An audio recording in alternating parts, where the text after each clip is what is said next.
സജീവ് നായർ മാധ്യമപ്രവർത്തകനാണ്. അദ്ദേഹം ഈ ഘട്ടത്തിൽ ചേരുന്നുണ്ട്. ശ്രീ സജീവ് നായർ, എന്തൊക്കെ വിവരങ്ങൾ താങ്കൾക്ക് ഈ ഘട്ടത്തിൽ ഈ അപകടത്തെ പറ്റി ലഭ്യമാണ്? നമുക്ക് ഈ ദേശീയ മാധ്യമങ്ങളും വാർത്താ ഏജൻസികളും നൽകുന്ന വിവരങ്ങൾ മാത്രമേ ഉള്ളൂ. താങ്കൾക്ക് എന്തൊക്കെ വിവരങ്ങൾ അപ്ഡേറ്റ് ചെയ്യാൻ കഴിയും?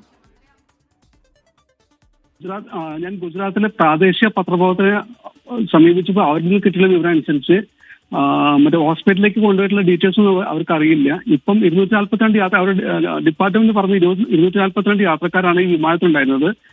അത് എയർ ഇന്ത്യയുടെ വിമാനം അഹമ്മദാബാദിൽ നിന്ന് ലണ്ടനിലേക്ക് പോകുന്നതാണ്. ഇത് ടേക്ക് ഓഫ് സമയത്ത് കൺട്രോൾ വിട്ടിട്ട് അവിടെ ഉണ്ടായ അപകടമാണ്. ആ പ്രദേശത്ത് നമുക്ക് കണക്ട് ചെയ്യാൻ പറ്റിയ മലയാളി കണക്ഷൻസിൽ ആരും ഉണ്ടായിട്ടില്ല. സമാജ പ്രവർത്തകരും അതുപോലെ തന്നെ അവിടുത്തെ ലോക്കൽ ആൾക്കാരായിട്ട് ബന്ധപ്പെട്ട്, പക്ഷെ അവർക്കൊന്നും ഇപ്പം ജസ്റ്റ് വിവരം കിട്ടിയിട്ടേ ഉള്ളൂ. പക്ഷെ ലോക്കൽ ഗുജറാത്തി പത്രപ്പരമായിട്ട് ബന്ധപ്പെട്ടപ്പോൾ അവര് ഇതിന് കുറച്ച് വിവരങ്ങൾ തരുന്നുണ്ട്. അവര് പറയുന്നതനുസരിച്ച് മറ്റേ പരിക്കേറ്റവരുടെ വിവരങ്ങൾ അവർക്ക് ഇത് കിട്ടിയിട്ടില്ല. മരണസംഖ്യ കൂടാനാണ് സാധ്യത, പക്ഷെ അതൊന്നും ഡിക്ലെയർ ചെയ്ത് പറയുന്നില്ല അവര്. അതെ, ഇതിപ്പോഴ് ചില ദേശീയ മാധ്യമങ്ങൾ റിപ്പോർട്ട് ചെയ്യുന്നത് ഗുജറാത്ത് മുൻ മുഖ്യമന്ത്രി വിജയ് റൂപാണി ആ വിമാനത്തിൽ ഉണ്ടായിരുന്നു എന്നാണ്. നമുക്ക് സ്ഥിരീകരണമൊന്നുമില്ല. അങ്ങനെ എന്തെങ്കിലും സൂചനകളുണ്ടോ? ഇതുവരെ ഗുജറാത്തി ലോക്കൽ റിപ്പോർട്ടിൽ അത് വന്നിട്ടില്ല. നമ്മളിവിടെ പറയുന്നതെങ്കിൽ ഏതെങ്കിലും ഒരു ചാനലിൽ അത് റിപ്പോർട്ട് ചെയ്തിട്ടില്ല. ലേഖകന്മാർ പലതും പറയുന്നുണ്ടെങ്കിൽ തന്നെ നമുക്ക് വ്യക്തമായ വിവരം കിട്ടില്ല. രൂപാണിയുടെ വിവരം ഇതുവരെ ഒരു ചാനൽ റിപ്പോർട്ട് ചെയ്തിട്ടില്ല. സാധ്യത ഒരുപാട് അഭ്യൂഹങ്ങൾ പറഞ്ഞിട്ടുണ്ടെങ്കിലും കൃത്യമായിട്ട് മരണസംഖ്യ പറയാൻ ആർക്കും കഴിഞ്ഞിട്ടില്ല. ഈ പ്രദേശത്തേക്ക് കംപ്ലീറ്റ് ഗതാഗതം നിരോധിക്കുകയാണ്. ഒരാൾക്കും പ്രദേശത്തേക്ക് സമീപിക്കാൻ പറ്റുന്നില്ല. നമ്മൾ എയർപോർട്ടിലുണ്ടായിരുന്ന ഉദ്യോഗസ്ഥന്മാരെ കോൺടാക്ട് ചെയ്യാൻ നോക്കുന്നുണ്ട്. അവരിൽ നിന്ന് കിട്ടുന്ന വിവരം അനുസരിച്ചാണ് നമ്മളിത് റിപ്പോർട്ട് ചെയ്യുന്നത്. ഈ പരിക്കേറ്റവരൊക്കെ ആശുപത്രിയിലേക്കൊക്കെ കൊണ്ടുവരുന്ന ദൃശ്യങ്ങളൊക്കെ വാർത്താ ഏജൻസികൾ നൽകുന്നുണ്ട്. ആംബുലൻസ് പോകുന്നത് കാണുന്നുണ്ട്, പക്ഷെ കൃത്യമായിട്ട് വിവരം അവർക്ക് കിട്ടുന്നില്ല.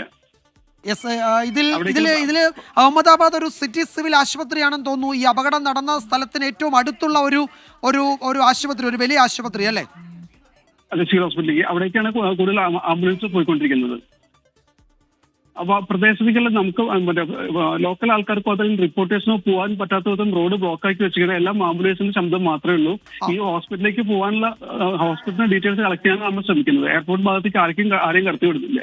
ഈ അപകടത്തിന്റെ ദൃശ്യങ്ങൾ കാണുന്നത് സമ്പൂർണമായി ഏതാണ്ട് തകർന്ന ഒരു വലിയ വിമാനമാണ്. അത് കാണുമ്പോൾ അതിന്റെ അപകടത്തിന്റെ ആഘാതം എത്ര വലുതാണെന്ന് നമുക്ക് മനസ്സിലാവുന്നുണ്ട്. ഏതാണ്ട് സമ്പൂർണമായി തകർന്നിട്ടുണ്ട്, കത്തി തീർന്നിട്ടുണ്ട് ആ വിമാനം. ഇപ്പോൾ അപകടത്തിന്റെ സീനുകൾ കാണുമ്പോൾ, അതിന്റെ പിക്ചർ കാണുമ്പോൾ അത് യാത്രക്കാരെ രക്ഷപ്പെടാനുള്ള സാധ്യത വളരെ കുറവാണ്. എങ്കിൽ തന്നെ ആംബുലൻസുകൾ ഒരുപാട് പേരെ കൊണ്ടുപോകുന്നുണ്ട്.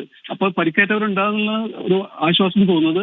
പക്ഷേ ഈ അപകടത്തിന്റെ ദൃശ്യം കാണുമ്പോൾ ആരും രക്ഷപ്പെടാനുള്ള സാധ്യത ഇല്ല എന്നാണ് പ്രാദേശികവാസികൾ പറയുന്നത്. എങ്കിലും ആംബുലൻസുകളുടെ കണ്ടിന്യൂസ് പോയിക്കൊണ്ടിരിക്കുകയാണ്. അപ്പോൾ അത് കുറച്ചെങ്കിലും പരിക്കേറ്റ ആൾക്കാരുണ്ടാവും എന്നുള്ള പ്രതീക്ഷയിലാണ് നമ്മളുള്ളത്. നന്ദി ശ്രീ സജീവ്.